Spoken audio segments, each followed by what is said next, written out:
pleasure of having Greg Dwyer with us. Greg's been in sales for probably as long as I have. Not a lot of people come in that are my age, so it's good to have someone else who's got a breadth of experience, and he's going to take us through some tips and pointers and coaching here today.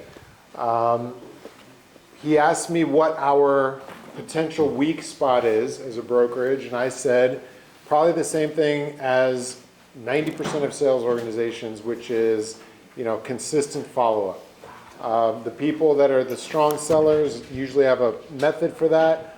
The people that are hoping to sell more are usually a little bit more behind. It's a skill that you build over time, and Greg's going to take us through that. So we're going to back and forth. Give Greg a warm round of applause here to get started, and then we'll do announcements after. So thank you, Greg. Thank you. It is so nice to be invited online and here in person. Years ago, my sister invited me to the house for dinner.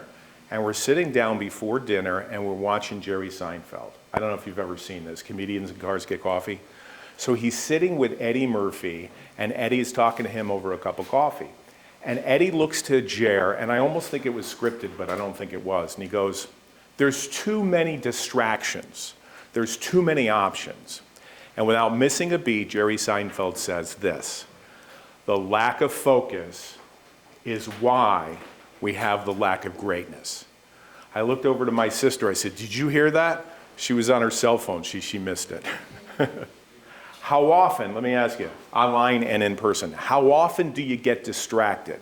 You say you're going to do something, and then all of a sudden something pops up and you get totally distracted. It's like New Year's Eve resolutions. I remember a couple years ago, I picked up this book. It was called The One Thing. Has anyone read this book called The One Thing? It's a great book, by the way. And I said to myself, I'm going to read this book this year. And 12 months goes by, and I hardly got past first chapter. Didn't even do it.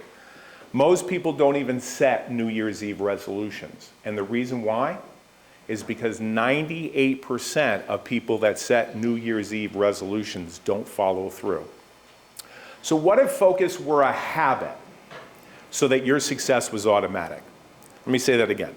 What if your focus was a habit so that your success was automatic, so you didn't have to think about it? We're going to look at 3 ways of thinking that when you combine them together will create focus as a habit so that your success is automatic. Now, what I'm going to share with you, if you've been in sales for a while, 90% of this you probably heard before. 70% maybe you put into practice, or you wouldn't be in this room, or you wouldn't be online. I'm just hoping that you'll walk away with one gem that will change the way you think about focus. And by the way, when it comes to focus, I wrote focus over here on the board. No one wants focus in and of itself. What we really want is the return on investment, what I call the ROI.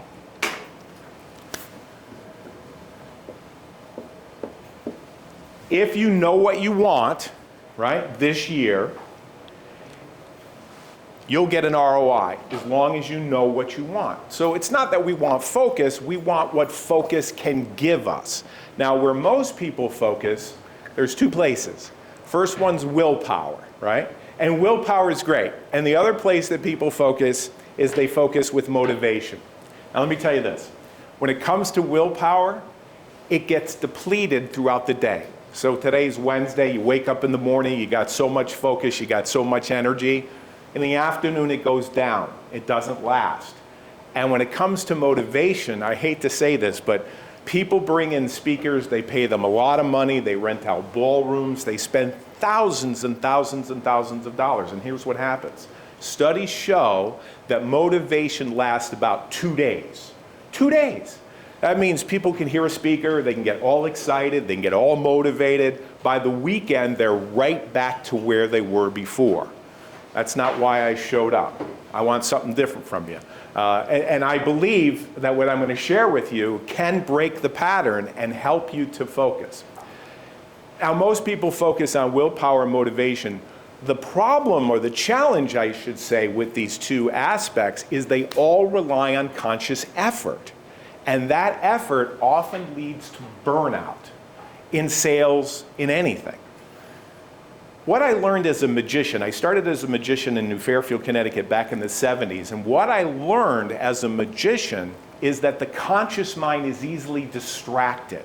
So if you rely on conscious effort to build your business, you're going to get frustrated or you're going to burn out. So let me show you what I'm talking about.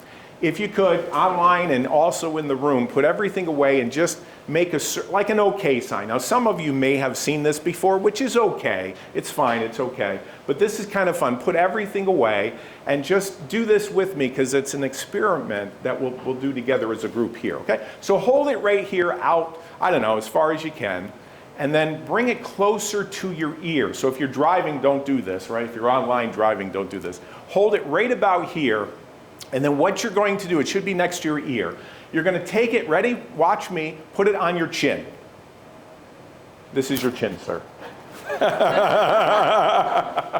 Now, some of you got it. Listen, some of you got it and some of you didn't. That's okay. I don't want to, make fun of people. Here's what happens. People, they react according to what they see and not what they hear. When people focus on the wrong thing, which is willpower, like the beginning of the year, January or December 31st, they go, I'm going to do this, I'm going to do this. They can mess up. Only 2% make it. Or it's the same thing with motivation. There's a different way of looking at things, and that's through the lens of focus. So let me show you another one that I'm sure you've never seen before. Could you do me a favor and just take your hands like this and just bring them out? Now your thumbs should be facing upward towards the ceiling. And what you're going to do, it's kind of a Simon Says thing. It's kind of fun. You take your left arm, and you bring it over the right, just like this. Now, if you're online driving, don't do this, especially if you're on the Merritt Parkway, don't do it. Okay, so then what you do is you bring your hands down like this, follow me, and then you hold it really tight. Now, if you're doing it right, your pinkies are at the top, right, like yours is. I can see pretty much everybody here. There's almost like 10, 15 people here. There's about 15 people online. Now, what you do is you just do this. Hold it really tight, as tight as you can, and then Simon Says, you do this. That's what willpower and motivation will get you. It'll get you frustrated and it'll not be easy to do. So how did I do it? Well, the year was 1972. I was at my grandparents' up in Connecticut in Danbury, Connecticut. And it was Christmas Day. Snow is falling. Fireplace is roaring. There's about 37 people in the room, mostly Italians. I'm half Irish and half Italian. And all of a sudden, everybody's talking at the same time. Now, you got to remember this. Well, most of you probably don't remember this, but 1972, there's no internet, right? There's no cell phones. There's no distractions that we have in the palm of our hands, right? However, and there's no social media. No, you couldn't be online listening to this. It'd be impossible. No social media. Everybody's talking at the same time, and no one's listening. It's like social media. It really is. It's just like social media. There's so much noise in the world. This is a true story. Uncle Victor Riley, I love this man. He holds up a quarter. He was in show business. He had a twinkle in his eyes. I kind of think of him like an Irish Santa Claus. He worked with Jack Cassidy, he was a dancer, he was in show business, and I really looked up at him, and I was only like 10 years old. But he holds a quarter like this, and he goes, Greg, look, true story. He holds a quarter like this, and he went like this, and it was gone. And I went, Uncle Vic, how in the world did you do that? He says, can you keep a secret, Greg? I said, yeah, I'm 10. I go, yeah, Uncle Vic. He goes, so can I. So he didn't teach me. But that was the night that I begged him, and he introduced me to misdirection. Now, I spell it M-I-S-S, direction, and I know it's a fictional character. Misdirection's not a real person, but every magician in the world knows what misdirection is. And misdirection has a big influence in the magic community. But M-I-S-S, she's not married because she won't settle down because she's everywhere. She's in the palm of your hand. She's in television, Facebook, all over the place. And she causes distraction so that you can't focus on your business properly. Magicians use misdirection all the time, but marketers use it, advertisers use it, the news uses it. It's all over the place. Now, I studied magic for 10 years. I'm going to tell you the secret. She only has 2 tricks. Only has 2 tricks. The first trick is information overload. We are so bombarded with information, right? And we're starving for wisdom, but there's just so much information out here. And the other one is multitasking. Some of you are multitasking as I speak. I hope you're not doing that while you're driving. But multitasking is something that I do and you do, we all do, and we have this illusion that we think if we multitask, we're going to get more done. I'm here to tell you, it's a trick, it's a setup, and it's not good for focus. Every single year in America, many people die because they're behind the wheel multitasking. About 2 million people every year get hurt because they're driving their car down the highway and their phone goes off and they end up in the hospital. That's 2 million. On average, we pick up our phone, we tap it, we swipe it, we click it over 2,000 times a day. 2,617 times. I don't know how they figured that out, but it's crazy. When people get to work, now I know you don't have to be here, I know you don't have to be online, but people who go to work, punch a clock, have meetings, have to be there from 9 to 5, studies show that they waste 12 and a half hours every single week because they just don't care. They run to the bathroom, they're looking at social media, they waste 12 and a half hours every single week. These are people that have to show up.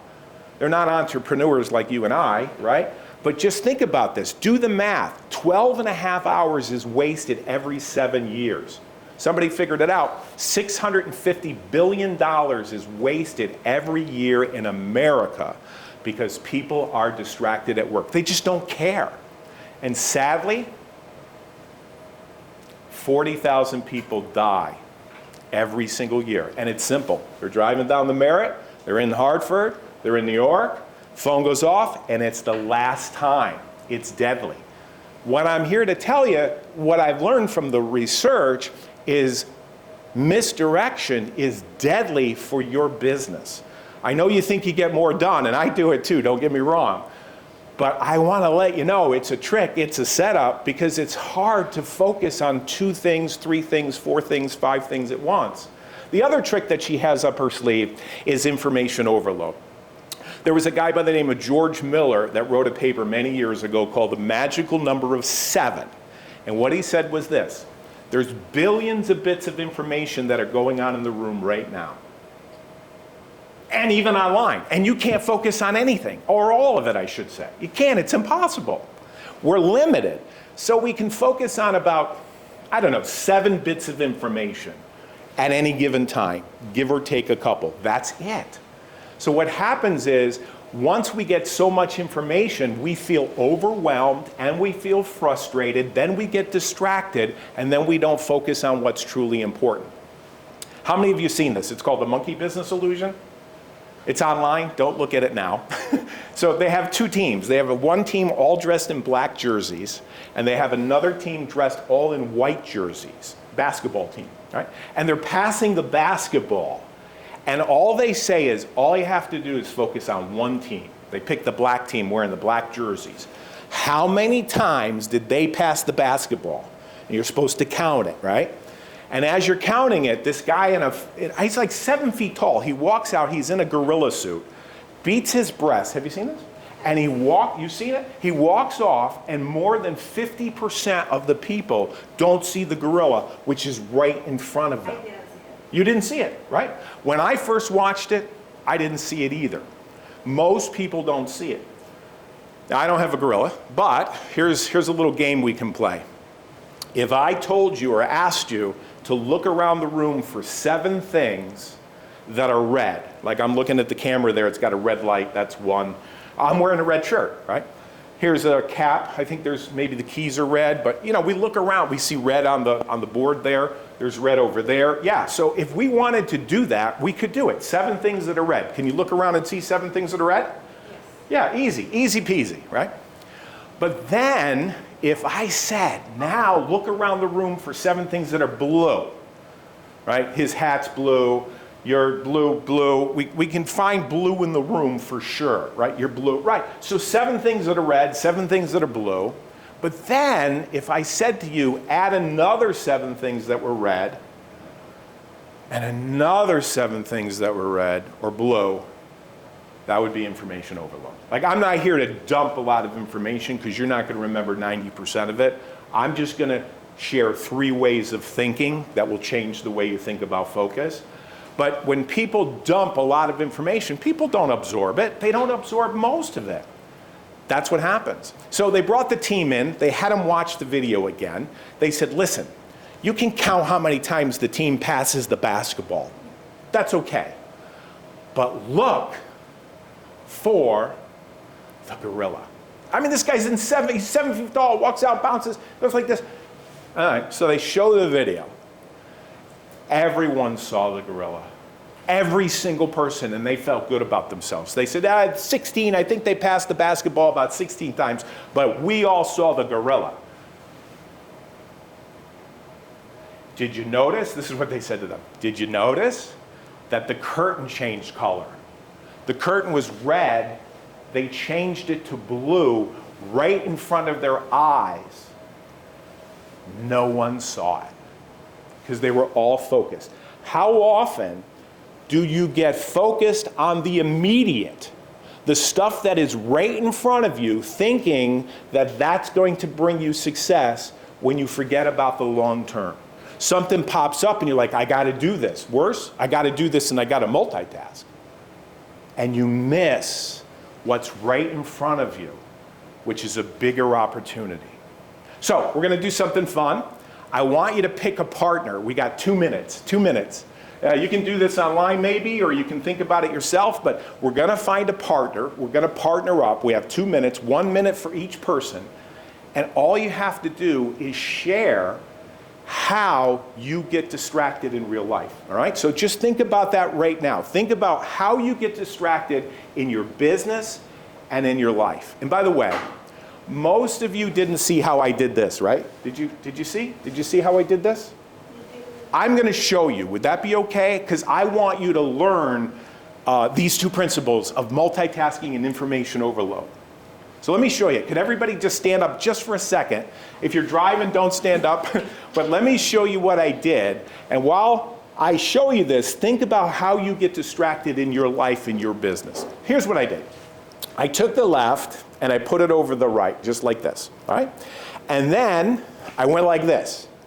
Now, you've never seen this before. This is the second time we're doing it, right? But the first time you're like, what do I have to do? I have to take the left and put it over the right. And am I doing this right? And so I was using misdirection and I was using information overload. What's your first name? Amy. Amy. So I said, Amy, I said to the whole group, and I'll look to Amy. I said, Amy, make sure you're like this. Now, Amy, if you're doing it right, this is what I did. Ready? Look up here. Amy, your pinkies should be on the top, are they? And she's looking at her pinkies. So while she's looking at her pinkies, this is where I'm at. So here's what happened. I said, Amy, if you're doing it right, you did it this way. I let go, right, Amy? And then I brought it over like this, and then I did this. I distracted you right in front of you. All right, so let's do it together so you get it. I don't want you to just learn a magic trick here. I want you to realize that information overload and multitasking is kind of eating away at your business. And if you understand this, you won't allow it to happen. Okay, so take your left, bring it over your right, okay, and then hold it just like this. Just like this, got it?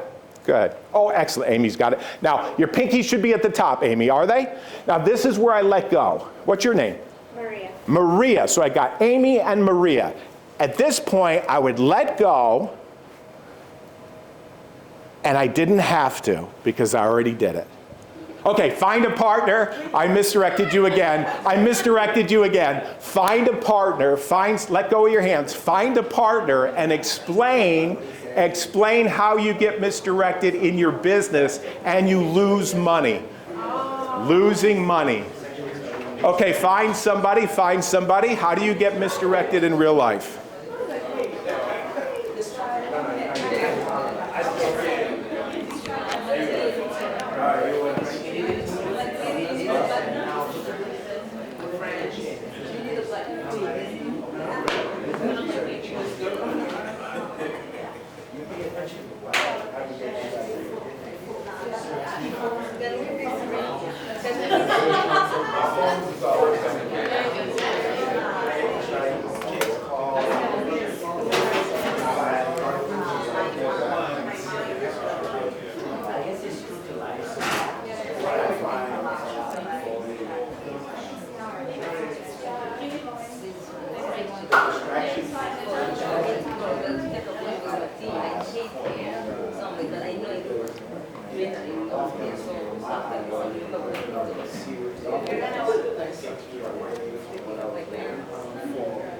Okay, that's about 1 minute, so we got 1 more minute.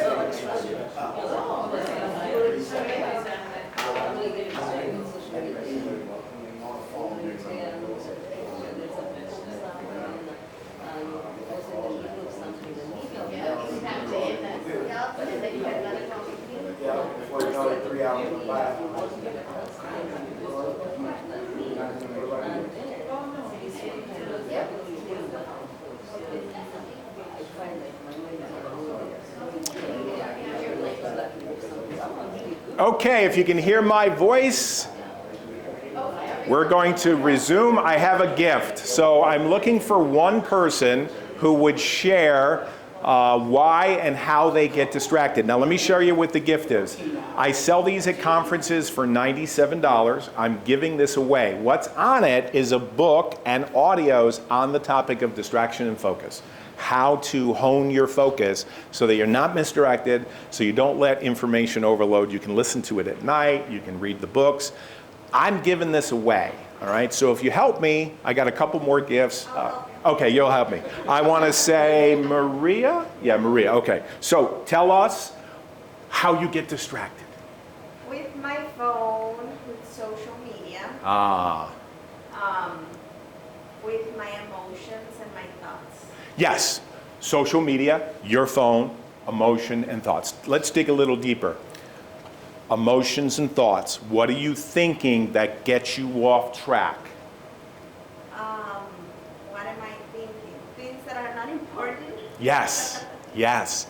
Things that are not important. I think she deserves this. Give her a round of applause. This is for you. So the first point is this. The first point, if you're taking notes, the first point is simple. The conscious mind is easily distracted.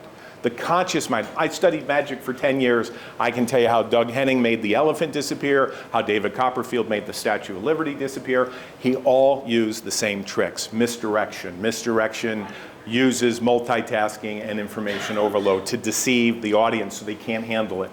So if the conscious mind is easily distracted, oh, by the way, anybody here notice I changed my glasses?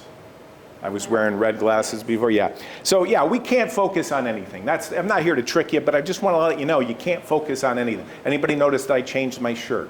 No, that's not true, I didn't do that. I didn't do that, I did that. But here's the deal.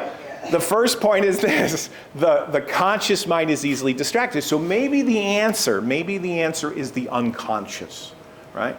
But misdirection knows how to mess with you externally and also internally. She's got a great way of doing it. The year was 1973. It was a year later. It was December 26. I'm home with my mom. We're watching television. And my mom was, you got to know my mom, Catholic. She loved the Pope, sent money to Billy Graham. She was out on a limb with Shirley MacLaine. She loved Wayne Dyer. She was very metaphysical. And I'm like 10, 11 years old, and I'm like, oh, you know?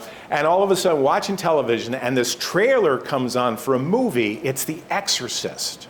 My mom rolls her eyes, and she goes, I can't wait. I still remember it like yesterday. I said, Mom, it's just a movie. She goes, Gregory, be careful what you expose your mind to. Now, I'll tell you, I didn't really believe her. I was 11, I thought I knew everything. I said, Mom, it's just a movie. Apparently she was right. By the age of 7, advertisers know that if they can connect you to their product, they have you for life. Anytime I walk down a grocery aisle and I see 7-Eleven, I think of my past because my mom and dad never had soda or pop in the house at all. The only time they brought in the 7-Up is when they had Christmas parties or New Year's parties and parties, you know, on Thanksgiving. That was it. The only time. They used it for highballs. We got to drink the 7-Up. That was it. So we have these products that we're drawn to because by the age of 7 years old, we were exposed to them and we choose them unconsciously. We don't even know that we're doing it. These commercials haven't been on television for years, and some of you aren't even old enough to remember them. Where is the... No? Nobody knows? Beef. You said it. Yeah, you said it. Where's the beef, right? The other one is you deserve a break today at McDonald's. Do you know that one? No? You don't even know it? Oh, no. I have to figure out some other jingles. What about this one? Don't squeeze the... Anybody?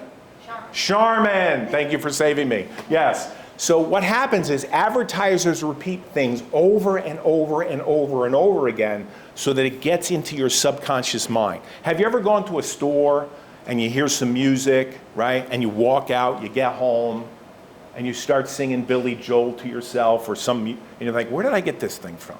Yeah. Oh, I was at the store 25 minutes ago. They were playing it there. That's subconscious programming. So my mom was right. Programming does work. I like you to think of a color, whatever pops into your head.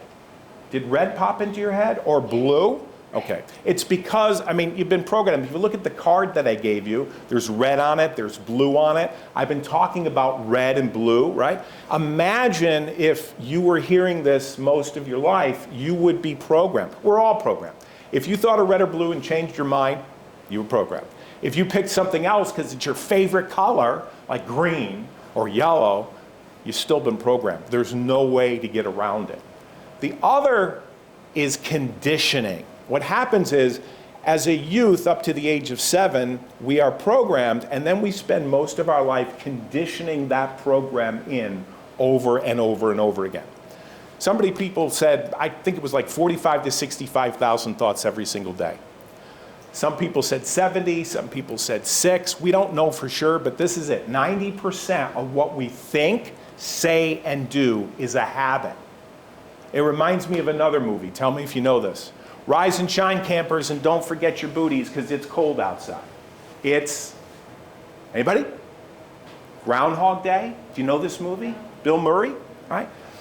February 2nd, he wakes up and he lives his life over and over and over and over again with the same patterns until he breaks the pattern. This is Groundhog Day. So let me show you what I'm talking about. I need somebody to help me that's good at math. Like, you're going to pick a number and double it and add 8. It's not that difficult. It's small. And there's a prize involved. You can't help me because you already got a prize. Is there anybody else that would like to? Oh, sir, come on. I had a feeling that you were going to say yes. I had a feeling. I had a feeling. What's that? I have to get you back for it. Oh, yes, yes. What's your name? Eli. Eli, nice to meet you. That's all right. I didn't want to embarrass you. We all just follow what we hear. Okay, so what I'm going to do is I'm going to give you, we haven't worked anything out. I'm going to give you this, and I'm going to give you this. And the first thing, Eli, right? Yes, sir. I would like you to think of a number. Think of a number between 1 and 13, but don't tell me. And at the top, there's a circle. You're going to put a number there. It could be 1, 2, 3, 4, 5, 6, 7, 8, 9, 10, 11, 12, 13. It doesn't matter what you want. Okay, have you done it? Okay, now, did that feel like a free choice? You give me a range, but you started Yes. to list a couple numbers. It was a free choice. It was a free choice. It was a free choice. He could have picked anything he wanted. I want to let you know, it was not a free choice, and I'll explain that in a few minutes. Okay, so Eli, take the number that you have in the circle at the top and double it and put that down below in that circle. I won't look, okay? After you double the number, add 8. Then divide that number by 2. Simple math, simple, simple, simple. Okay? Now the next step, Eli, is you're going to subtract the original number that you have up at the top, that you picked at the beginning. Right? Does that make sense? Yes. Okay, got it? Got it. And then simply add 3. All right, so he picked a number. We did some mathematics. Now the rest of you who didn't pick a number, right? You have a number now? Yes, sir. Okay, good. And he's checking his math without his phone. Thank goodness. He's doing it without a calculator, right? Okay, so the rest of you look up here. I want you to think of a number between 1 and 10, not like 3, because everybody says 3. If the number that popped into your mind, what's the number you have? 7. 7. He has 7. What about the rest of you? Did you think of 7? No? What'd you think of? 8. Okay. Anybody think of 7? So I was mentioning 7 Up. Here's the subtle clues. I was mentioning 7 Up. I was mentioning the 7-foot gorilla. I mentioned 37 people at my grandparents' house. I passed out these cards, and at the top in the corner is the number 7. Imagine if you were hearing this over and over and over again. Did that feel like a free choice? At the time, yes. At the time, yes, but he knows he's been set up. You have been set up. So here's another setup. I have a pack of cards. I have red and blue. I'd like you to choose one, and the one you choose we're going to use. Go ahead. Excellent. So I can tell you a little bit about Eli.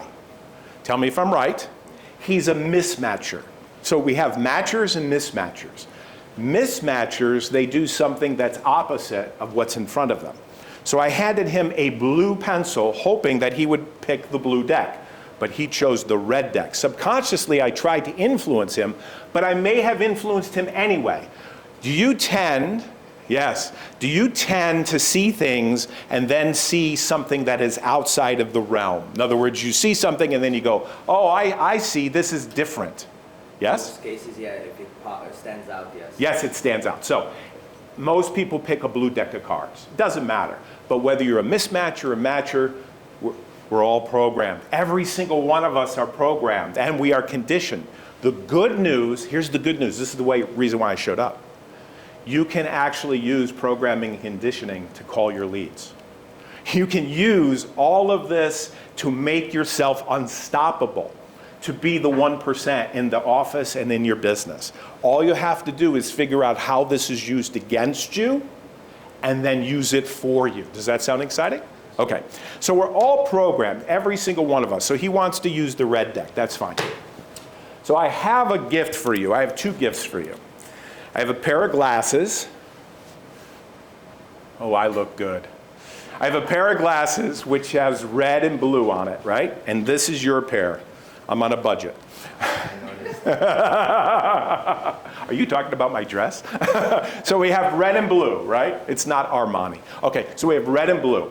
The red represents the conscious mind, and the blue represents the subconscious mind. So we have these things going on. Imagine if we were born with these glasses and we were making choices. We were making choices and we were choosing freely whether to work on our business or not work on our business. And we don't realize that 95% of your decisions are unconscious. You're not aware of them, right? You're not aware of them at all. You think consciously, if I can just muster through this, if I can just work those leads, if I can just put my conscious mind into effort. Your conscious mind makes up about 5% of your success. 5%. It's the reason why people fail. By New Year's Eve, they set these goals, and then 3 months later, they're nowhere to be seen at the gym. They're nowhere to be seen in the office. They're not calling their leads. Because the subconscious, which is the color blue, is running the show. Running the show. So the trick is the real trick is to reprogram your subconscious mind. Okay, so you got a red deck of cards, I got the blue, that's fine. What I'd like you to do is I'd like you to pick a number between 1 and 52. So I'll take the deck, I'll open it up. I'm not going to do any sleight of hand. I'll put the deck in your hand, just like this, face down. And we didn't work this out, so we don't have all day. But pick a number between 1 and 52, and we're going to count down. Now, this is the most difficult trick in the world to do, right? So I have red cards over here. I have black cards over here. Red are hearts and diamonds, clubs and spades. Clubs and spades, reds and diamonds. Reds, diamonds and hearts. Yeah. What would you like? Hearts and diamonds. So, Eli, did that feel like a free choice? It always does. See, this is it. When you sit down and you do your work and then you get distracted, you think, oh, well, no, this is kind of, it's not a free choice, okay? So we have red cards. You could have picked the black cards, but you have the red. We have diamonds, we have hearts. What do you want? Hearts. Okay, so I'm going to take the hearts. And I'm going to crush them. Have you ever had your heart crushed? Yes, sir. Yes, we all have. So that leaves diamonds. So we got 7, we got diamonds. Did that feel like a free choice, or were you manipulated? You gave me an option, but the option was dictated by you. Exactly. All right. So I manipulated him. We were manipulated by misdirection. All that. Now, this is going to feel like a free choice. Definitely like a free choice. Pick a number between 1 and 52 and tell me what it is. 13. Okay, 13. I love 13. It's a number of rebellion. It's my number. I know, because 12, 12 is, you got 12 months, you got 12 apostles, but the 13th is the American way. It's rebellion. All right, count down on my hand, 12 cards. Just face down. 1, 2, 3, 4, 5, 6, 7, go slow, 8, 9, 10, 11, 12. Now, here's where this is going to be amazing. If that, give me the 13th card, no sleight of hand because he's dealing. I can't go to most casinos because of it. So I'll take the deck. So if Eli, you picked 7, you picked diamonds. If this was the 7 of diamonds, would you be impressed? Absolutely. Give him a hand. You can keep the glasses, and you are also going to get this. That's for you. Thank you so much. I appreciate it. You keep them. All righty. So I do coaching. I do coaching with folks. In fact, I was at Keller Williams about 10 years ago. A woman came up to me and she says, I want to coach with you. It was my first coaching client. Had no idea what to charge her, but we worked something out. Here's what I learned through coaching people over the last 10 years. I worked with a woman who was a multimillionaire. And I said to her one day, says, you've done really well for yourself. She worked for IBM. She had a lot of money, multi-millions. I said, I'm going to take the 7 of diamonds. I'm going to put it in the middle.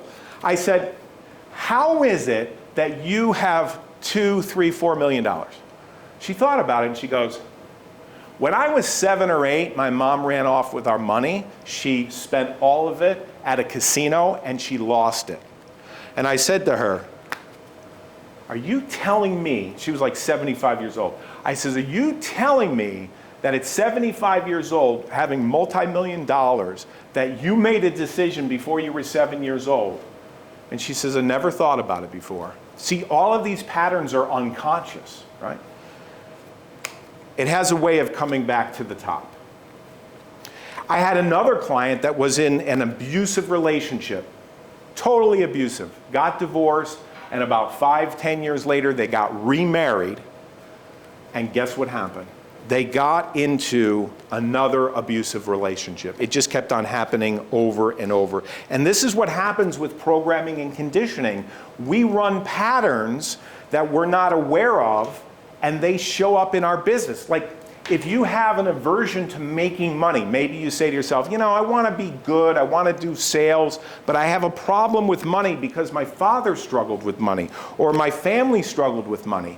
That's going to pop up until you change the pattern or you change the programming. So Carl Jung said this, and this is profound. Carl Jung said, until the unconscious becomes conscious, it will direct our lives, and we will call it fate.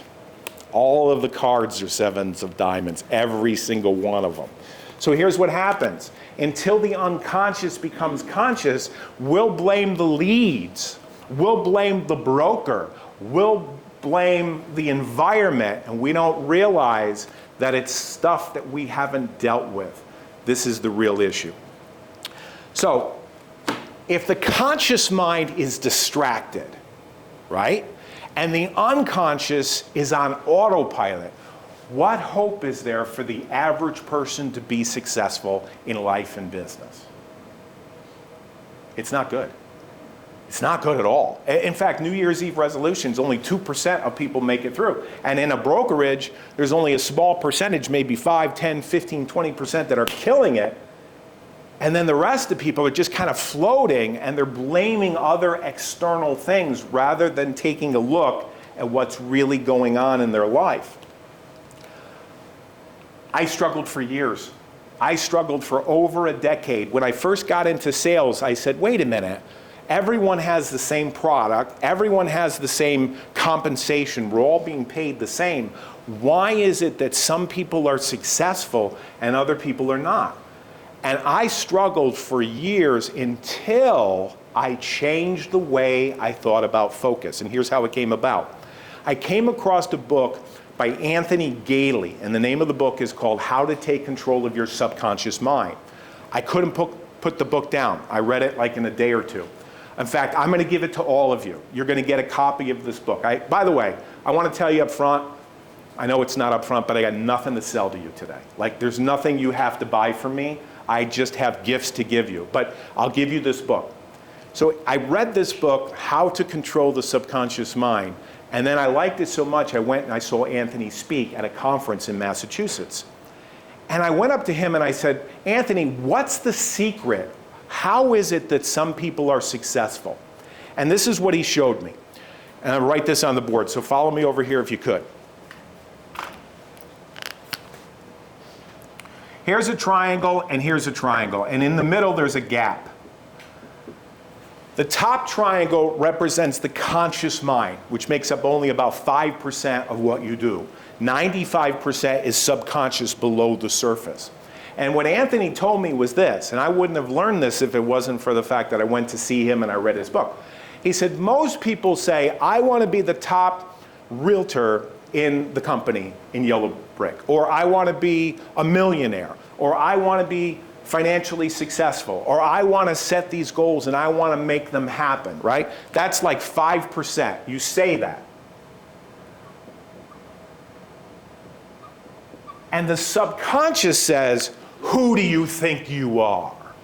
That's what happens. And I said, well, Anthony, how do you close the gap between where you want to be and where you are? He says, I'll tell you. Now, Anthony went around the world for 44 years. And he didn't give this speech, but he gave a speech on the subconscious mind. He just died about a year ago. And what he told me was this. It blew me away. I was actually in the room when he did it. He would go around the room, and he did this for 44 years. And what's your first name? Chris. He'd go around, I'm not going to embarrass you, but he'd go around and he'd walk over to Chris and say, don't answer this is rhetorical.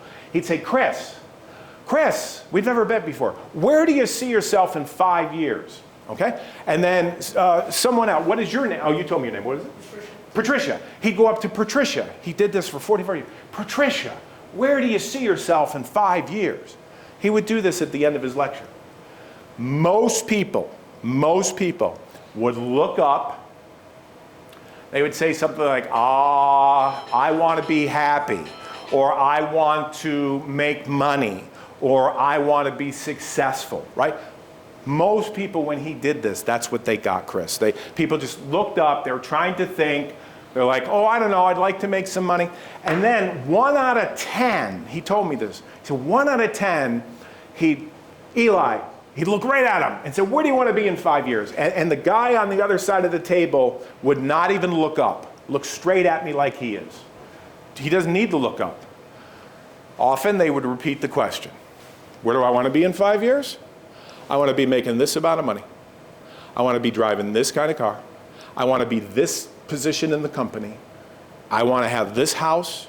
And they knew exactly what they wanted. They didn't have to go, oh, they knew. And I said to Anthony, 1 out of 10? He goes, yeah, 1 out of 10.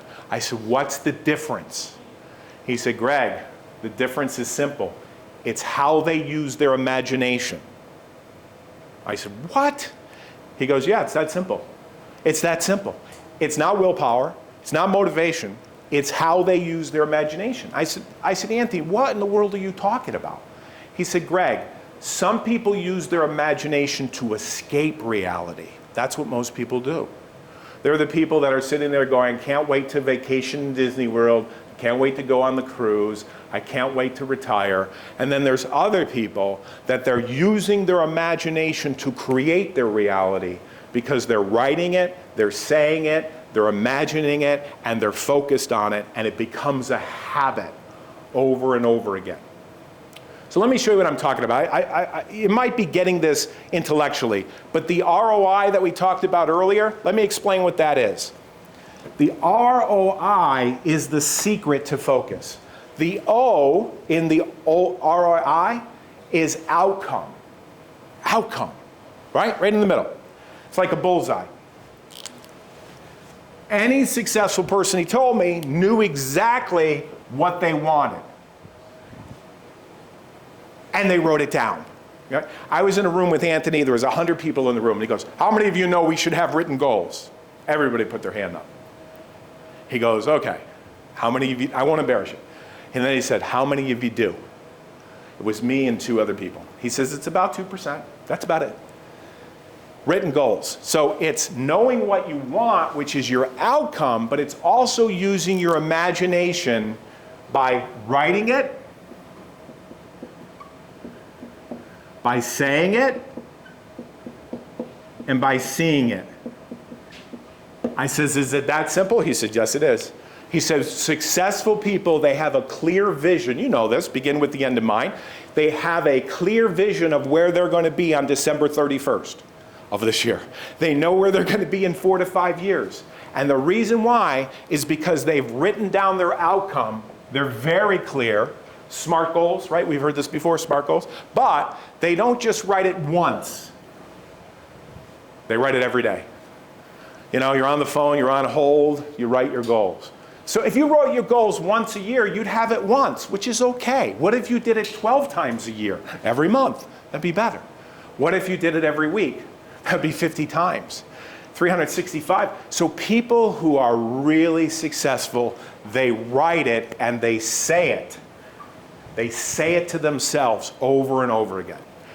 Advertisers use this to get you to buy the 7-Up.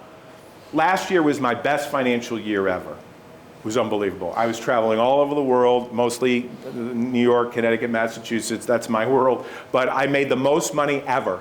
But around July of last year, I saw there was going to be a little gap between what I said I was going to make, right? So I did what Anthony said, which was, it sounds ridiculous, but I actually did it.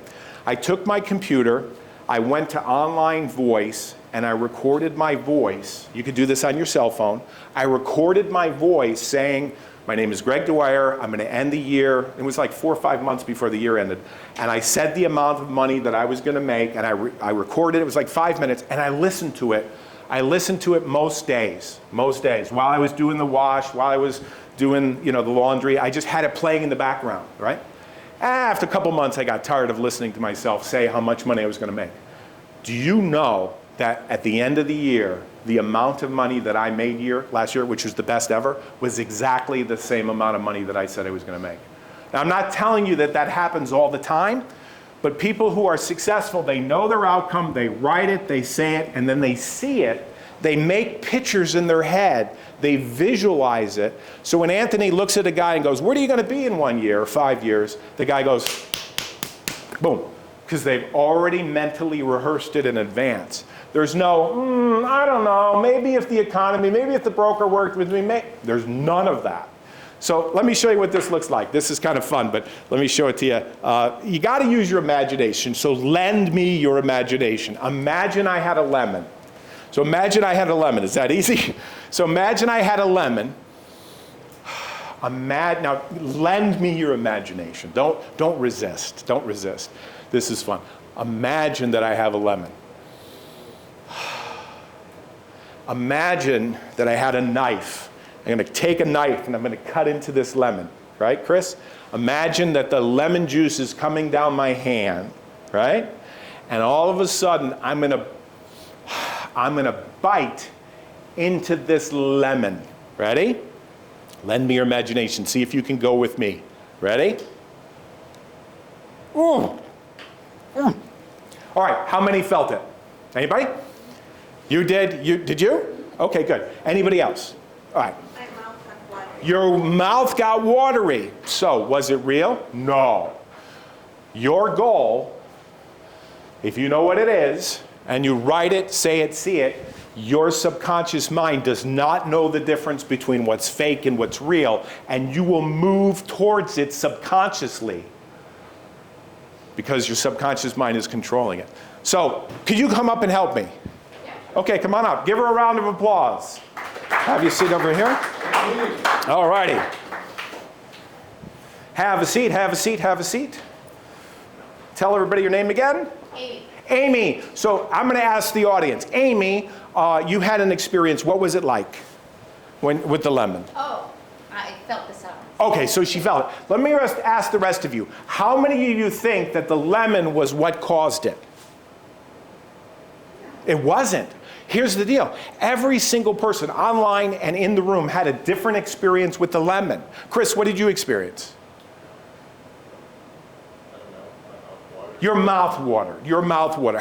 Be honest, how many of you had no experience at all with the lemon? Yeah, that's fine, it's fine. Everyone has a different experience with the lemon. The lemon is not the catalyst. It's not. The lemon is not the cause. If the lemon was the cause, I could go like this and every single one of you would feel it. But the lemon isn't the cause. The cause is within Amy. It's what I would call her imagination. Look at that. I got it spelled upside down? Or yeah, look at that, imagination. So it's your imagination that caused it. So do you know what you want by December 31st of this year? Yeah, don't say it, but do you know? Yes. Okay, good. So what I'm going to do is I'm going to give you this card and this pencil. And what you're going to do, the rest of you, can you pass these out for me, Chris? To everybody get one? You're going to get a card. What I'd like you to do, this is confidential, right? So right at the top of the card, December 31st. We're just about to close, so I really want you to do this. This will help you. You'll take this card with you. At the top of the card, write December 31st, 2026, okay? And what you're going to do is write a word. So think of a word or two words. You're going to write a word, maybe it's a number. Maybe it's a number of where you want to be by December 31st of this year. Amy, could you do that without letting me see it? Okay. So the rest of you, while she's writing down her word, write down your word. Maybe it's $100,000. Maybe it's 25 closings. You know, it has to be specific. Specific.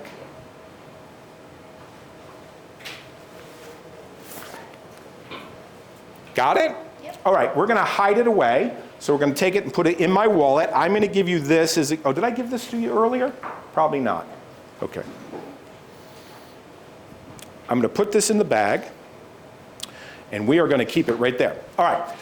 So the rest of you should have a number or something specific like an outcome, right? Because if you say, well, I hope the year's good, or I hope I do well, it's not specific enough. What Anthony taught me was you have to know your outcome, and then the first step is we write it. We write it, and if we're good, we'd write it more than once. We'd write it over and over. Because what you're doing is you're programming your subconscious mind that's already been programmed.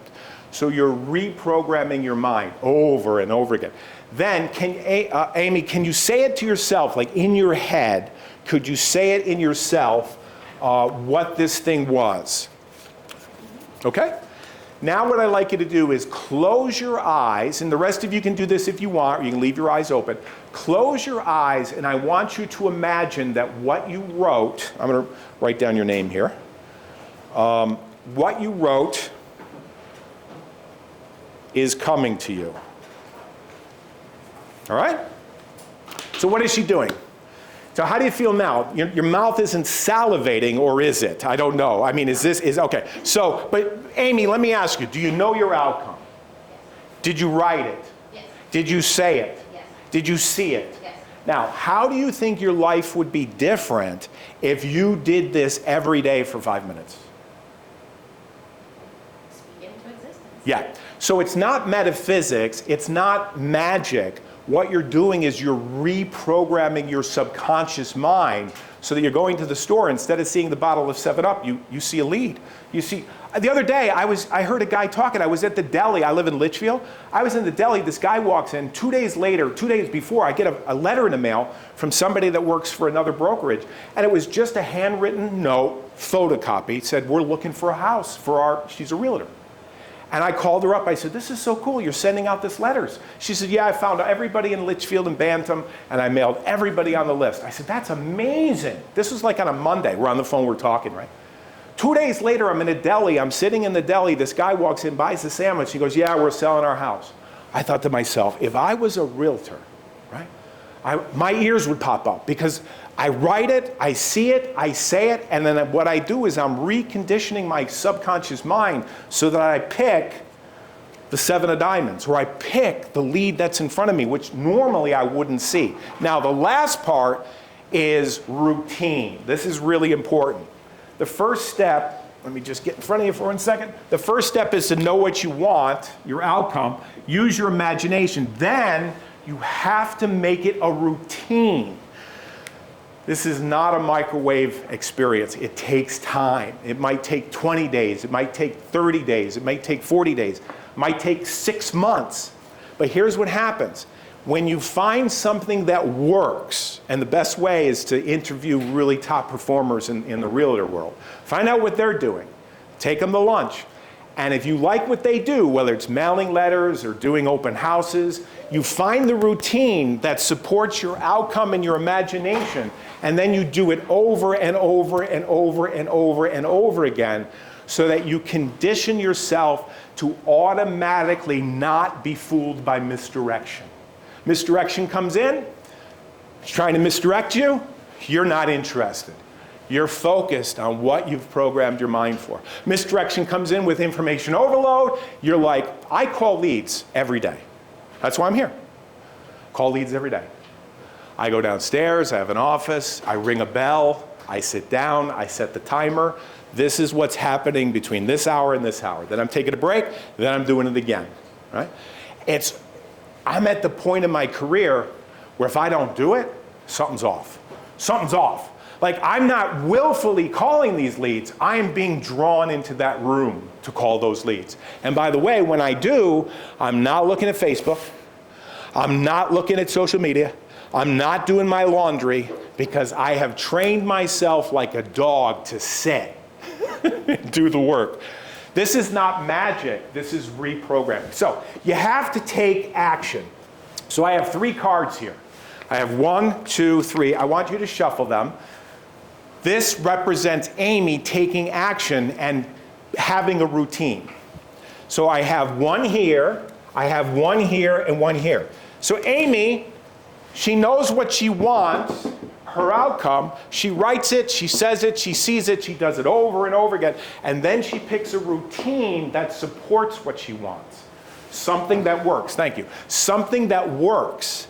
And she starts to get traction, and she starts to sell. By the way, I don't know where you are in the company, but I want to tell you something. Anthony would sit down with these people that knew exactly what they wanted, and they knew, and he'd go, don't answer this. Amy, where are you in the company? And the person that did this, that knew exactly, they were number 1. They were number 1, number 2, number 3. They were in the top 5% of the company of sales all over the world because they've used their imagination to create it. So, Amy, we have 1, 2, 3. I'd like you to pick one. It may work, and it may not work. Okay. Yeah, let's look. Okay, there's writing on this. There is no writing on this. And there's no writing on this. Sometimes you pick something, it doesn't work. That doesn't mean failure. You just keep on doing it over until you fix. Amy, do you want to read that out loud, or do you want to keep it to yourself? I'll read it out loud. You're going to read the whole thing out loud? Okay, hold on. I think I know what she wants. Go ahead, read it out loud. Amy, because you know your outcome and you can imagine it and create a routine, you will have 10 million. Is that what you wrote? Yep. There you go. 10 million. Let's see what she's got in here. Let's see the confirmation. And the confirmation is, Chris, tell me what this says. 10 million. 10 million.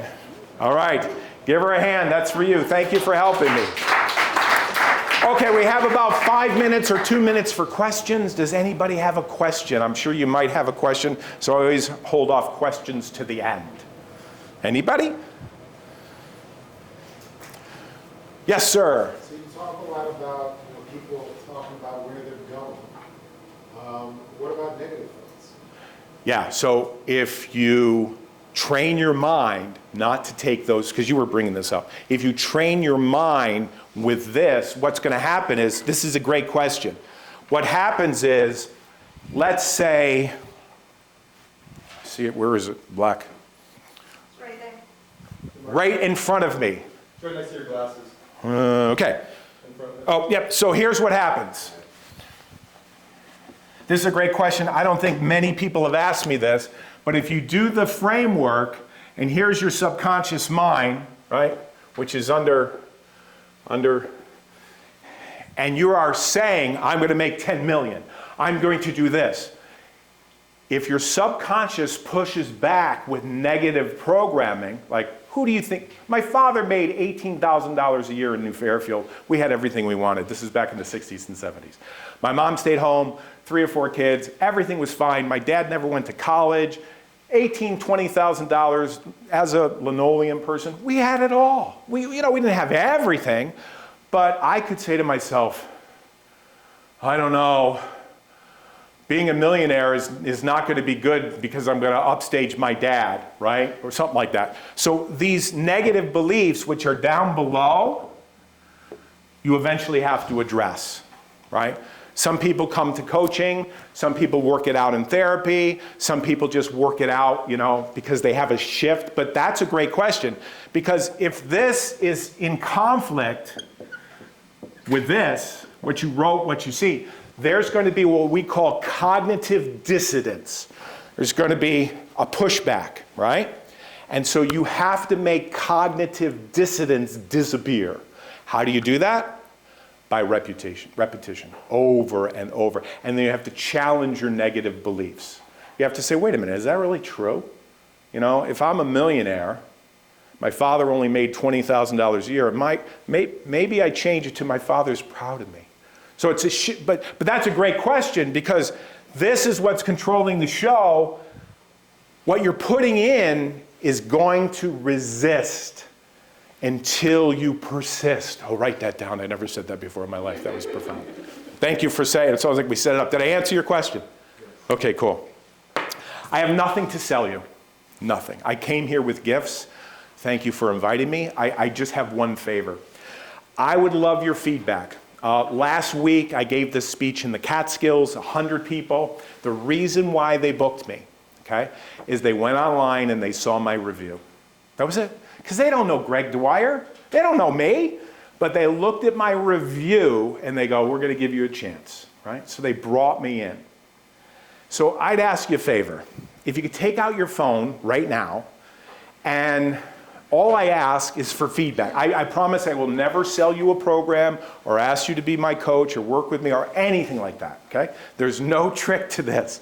All I would like is you to say that I was wonderful. Whatever you want to say. So you take your phone and you click on this QR code, which is right there at the card, right? And you can take this home with you. But if you do it today, I can calculate the results today, right? So there's a company that collects these results. So if you could pull out your phone right now, I really would appreciate it. And just take a picture. It'll ask you 2 or 3 questions, right? And answer them honestly, especially the broker, the people that brought me in. Amanda, thank you so much. I really appreciate this. And then just give me your feedback. Now, take the card home, because on the other side of the card is a free course. Again, I have nothing to sell you.